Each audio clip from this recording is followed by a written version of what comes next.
Hello and welcome to Amigos IAS. I am Adnan. As the carnival of democracy, the elections are going on in India. Their spotlight has now fallen on the concept of star campaigners, especially because of the Prime Minister of India himself. So, Election Commission of India has given a notice to the Bharatiya Janata Party President JP Nadda regarding the violation of model code of conduct by the Prime Minister because he is a star campaigner. So in this backdrop, let's try to understand who are these star campaigners and why political parties appoint them. What are the benefits of having star campaigners, and are there any guidelines or restrictions on star campaigners? So it's a very small topic, so let's breeze through this particular topic. Who are star campaigners? As the name suggests, star campaigners. They are like celebrities, they are popular people, they are vote fetchers because of their status, their popularity, their charisma. They're able to get the votes for the political parties. That is what is required to win the elections. So is there any definition of star campaigner? No, there is no specific definition of star campaigner in any law or any constitutional provisions.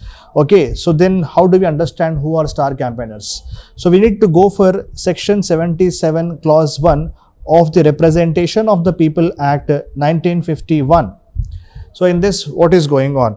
Because in this particular section, what is mentioned, as you can see here, it provides for law relating to expenditure incurred by leaders of a political party. So understand this word, star campaigners is not mentioned. What is mentioned here? Leaders of a political party and the expenditure which is incurred by them. So these leaders are popularly called as star campaigners. They are usually from the political party, charismatic and top leaders, but they can also bring outsiders, film stars, celebrities, sports star, anybody can be brought here, guys, because there are no specific rules as such. The RP Act says which political parties. As we know, there are recognized political parties, okay, which are like state party or national party, and there are unrecognized political parties, but they are registered political parties. Both of them are registered political parties. Recognized means national or state. Unrecognized means they don't qualify for the criteria. So for recognized, how much it is there? 40 and 20 star campaigners will be given for the unrecognized parties. That is the advantage of being a recognized party here.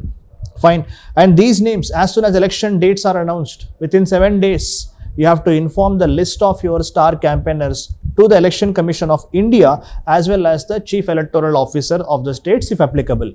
That is what is the rules. Okay, that is what the rules say. But in 7 days, you have to submit the list, guys. And what are the guidelines of the Election Commission of India here? The guidelines say, if after a party sends a list of the star campaigners to Election Commission of India, it can't be changed except in few situations. Suddenly, you gave the list to the Election Commission of India and the person has died. Then you can change the list in that case. Second case, if the person from your political party who was on the list of star campaigners has left the political party, then also you can modify the list of star campaigners. So these two are the important aspects here with respect to changing of the list of star campaigners. Now let's come to the main point. What are the benefits of having star campaigners? The benefits are regarding the election expenditure. As we understand, the election expenditure is fixed by the Election Commission here, as you can see here, 95 lakhs per Lok Sabha constituency for smaller states and for bigger states, and 75 lakh rupees a candidate cannot spend more than this in the smaller states.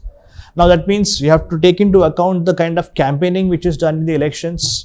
And if you don't file these expenses in time, or if you make some problems, if you make some changes, or you can say discrepancies in the election expenses, then the candidate may also be disqualified. That kind of powers Election Commission of India has. Article 324 gives those kind of ultimate powers to Election Commission of India, guys. So what happens in this case of star campaigners? Okay, the expenditure incurred by these leaders of a political party means star campaigners. Okay, by their travel by air or any other means of transport for campaigning for their political party shall not be considered as a part of election expenditure. Because if you keep on bringing a lot of people for campaigning, it is counted as a part of election expenses for the candidates. But here what you are doing, star campaigners like 40 for recognized parties, 20 for unrecognized parties, if these guys come and do general campaigning, then their expenses of travel, etc. will not be counted in the candidate's account. That is the advantage of having star campaigners, guys. And restrictions are there, yes.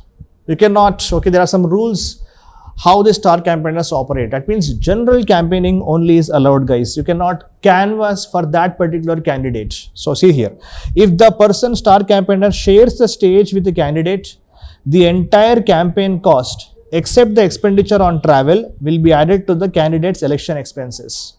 That means if a star campaigner is sharing the stage or campaigning for the concerned candidate in that constituency, then the expenses of that entire campaign, like whatever the money which has been spent to set up this entire campaign, minus the travel expenditure of the star campaigner, will be levied in the candidate's expenses quota, guys. Okay, this applies even if the star campaigner seeks vote for the candidate taking his or her name, as simple as that.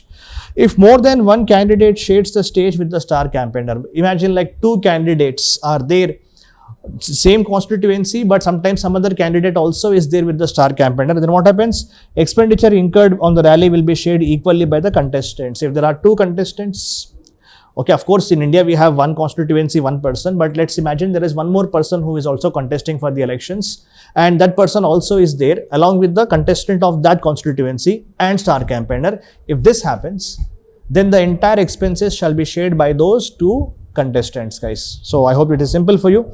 If the candidates are not present, imagine these two contestants or any contestant is not there with the star campaigner, but if the star campaigner is doing any kind of rallies, and when the rally is going on, there the posters and photographs have been displayed in that constituency, then what happens? Then the entire expense will be added to the election expense of the contestants. That means simply saying, you can do campaigning as a star campaigner only for general purposes. Do not take the name of the contestant. Do not share the stage with the contestant or any other contestants.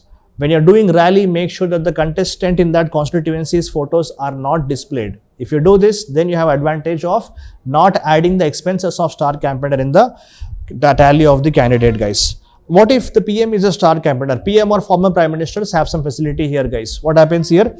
Because when a PM or former prime minister is star campaigner, the expenditure on security, which is including on the bulletproof vehicles, etc., will be borne by the government, but not be added to the election expenses of the party or the candidate. It's a very interesting point. PM's travel expenditure, security expenditure is there right here. So security expenditure, not travel. Security expenditure is there, right? This will be borne by the government and not added to the tally of this particular election contestant, guys. Okay. If another campaigner who is not a star campaigner, PM is traveling, and with him another campaigner who is not a star campaigner also is traveling, then what happens? Then the election candidate should bear 50% of security expenditure. That means what? Only PM alone if he is going, or former prime minister, then the security expenditure will not be added. But with the PM, if some other campaigner who is not a star campaigner also is coming with the PM, then 50% of the security cost shall be added in the election candidate's quota, guys. So these are the basic rules of star campaigner. And so what questions come here? Generally, guys, this was in news because star campaigners are sometimes misusing their privilege here, and including the Prime Minister himself, unfortunately, has been under the spotlight for his speeches invoking religion to seek votes, and many people have filed complaint against the Prime Minister to the ECI. So in this backdrop, the ECI has given some important directions, guys. I'll come back to that point. I'll just show you this particular.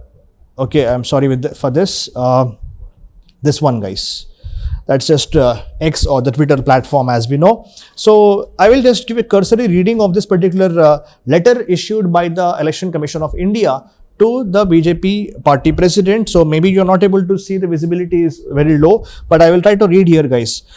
As we understand, the grant of star campaigner status is a prerogative of the political party concerned. Political parties can give their list. Election Commission of India has no powers to revoke the status of star campaigner, because last time what happened, guys? October 2020, when the by-elections were going on in Madhya Pradesh, former CM Kamal Nath, he was accused of, saying some bad words in the election campaigning, and he could not control his tongue, and as a result, Election Commission of India, because of him violating the Model Code of Conduct, they have revoked the status of Kamal Nath as star campaigner. And Kamal Nath appealed in Supreme Court. Supreme Court, Chief Justice at that time, Sharad Bobde, has literally, completely scolded the Election Commission of India and told, who gives you the power to revoke the star campaigner status of any politician or any contestant or any campaigner. You don't have the powers. That means generally what we think is Election Commission of India has the powers to revoke the status. No. Supreme Court of India has clarified that Supreme Court has clarified that the Election Commission of India has no powers to revoke or change the list of star campaigners by itself. So we can write in way forward that the RP Act 51 can be suitably amended to give the powers for the Election Commission of India to revoke the star campaigner status if somebody violates a model code of conduct. Because you can see the Prime Minister himself is under the spotlight here, guys. See, the Election Commission of India letter says, the expectation from star campaigners is to provide corrective action or a sort of healing touch. They are expected to utilize the privilege for propagating the program of political parties, and hopefully, therefore, their speeches should be judged at a higher threshold of compliance, etc., etc. Okay, and what else they have told here? And yours is a national party, and you are expected to be a standard bearer in political campaign discourse and all that. Okay, and you should set high standards of compliance of model code of conduct. So all these points are there in this big letter issued by the Election Commission of India, guys. And in a first, instead of giving this notices to the direct person concerned, the notice has gone to the party president, guys. So Election Commission of India better give the answer for this, like why they send this letter not to the person but to the political party, which is a first, guys. Okay, so this is the letter which they have given. Of course, they cannot take much action here. They told in the end that you are directed as president of the national party to bring the notice of all your star campaigners to set high standards of political discourse and observe provisions of model code of conduct in letter and spirit. So it's quite benign messaging by Election Commission of India. So I hope Election Commission of India takes some stern action against any individual. Okay, it could be from any political party if they are violating the model code of conduct. Section 123 of the RP Act talks about corrupt practices also, guys. You cannot appeal to people's religion, race or language or community and seek, promote hatred, or you cannot do that kind of things. So all these RP Act rules are there, corrupt practices are there. Hopefully these are followed in letter and in spirit, and let us hope there will be free and fair elections for the remaining phases, guys. So if you have any questions in this particular topic, please feel free to ask the questions. I'll come back to you with another topic. Keep watching Amigos IAS. Thank you.